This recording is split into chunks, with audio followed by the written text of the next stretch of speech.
What is going on, Jet fans? Matt O'Leary back with another video. Yesterday we did some overrated Jets. Today we are going to go over some underrated Jets heading into the 2025 season. We'll start with Will McDonald, who is coming off a huge season that kind of feels like he's going a little bit under the radar for the Jets. He had 10.5 sacks and 61 pressures, which tied him for 16th in the league.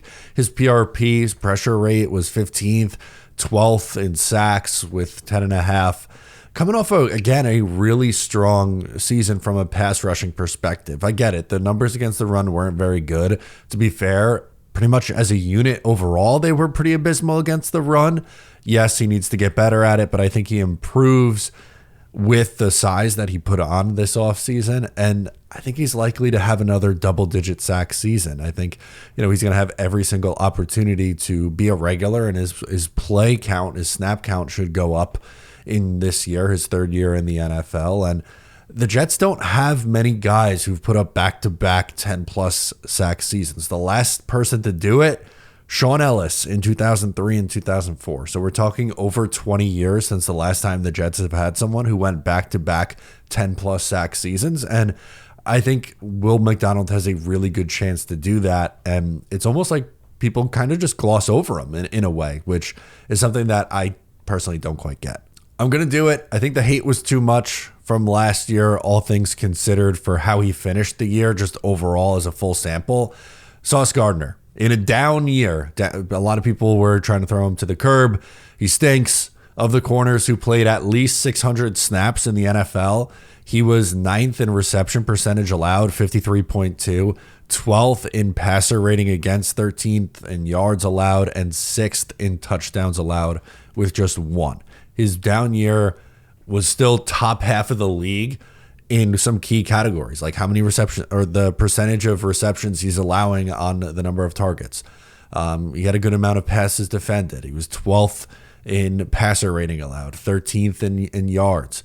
It was right around the top 10 corner, and that was on a really bad year. We forget and I'm saying bad year in air quotes because that was kind of the vibe. And look, I was hard on Sauce Gardner at points last year. I think the tackling effort wasn't where it needed to be. But we're quick to forget the 2 first-team All-Pro seasons that he had in year 1 and year 2. And this horrendous year for him is still a plus starter at the position. Like, obviously, he didn't play at a Pro Bowl or All-Pro level last year, but he was still an above-average starter and towards the top 10 in pretty much all those categories that we just listed off. So, yeah, he's going to get paid this offseason, and I think he deserves it, and I think we're being too hard on Sauce. More on guys that maybe I'm higher on than the consensus in a little while. My third guy on my list is center Joe Tippmann, PFF's 9th rated center. Look, for me, watching the tape, it's hard to other than just egregious errors, there's not really a ton of stats that you look at and go, oh my God, this guy is just worlds better than everybody else. You kind of have to watch a little bit more with the offensive linemen, and I thought he took a tangible step forward last year. His run blocking was good.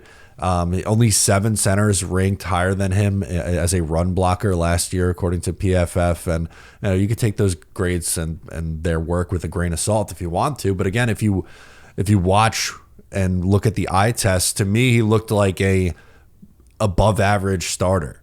The 5 sacks allowed, you'd like to see those numbers go down, but only 4 penalties on the year. That is more than functional as a starting center.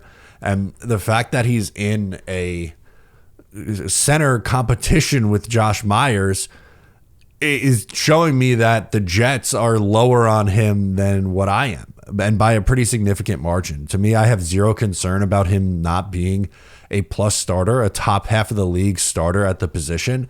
And I think the competition is very overstated. I don't think Myers has much of a chance if we're looking at their career and what they've done so far. In addition to the 3 names that I just rattled off there and went in on a little bit, I have 3 more, I guess, honorable mentions, and I listed guys I'm higher on than consensus. Breece Hall was someone that I talked about yesterday. A lot of people in the comments had Breece Hall on the overrated list. As I was saying in that video, I think we've come way too far the other direction on Breece Hall, while fully admitting that he did not have the year that I was expecting. And was under my expectation from last year. I think it has gone way too far the other way. In the trade Breece Hall, he's not any good. He was only the flash that first year.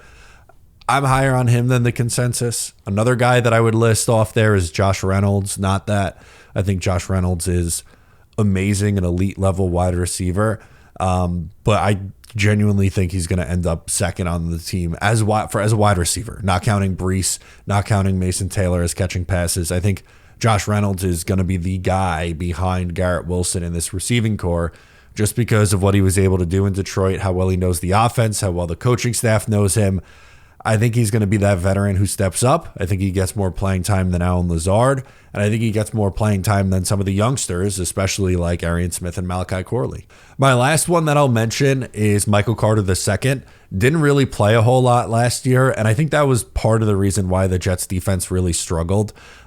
Really good slot corner, got a big contract extension last year, was playing through an injury pretty much since the summer of last year, which is frustrating, but he's another high IQ guy on that defense, and they missed that. They didn't have that out there with any of the other guys in the secondary a year ago.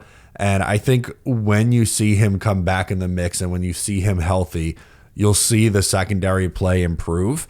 And there's not going to be as many blown assignments as there was a year ago, which was one of the things that bothered me the most. There was a ton of blown assignments. Michael Carter's a good tackler. He could be used as a blitzer, out of the slot.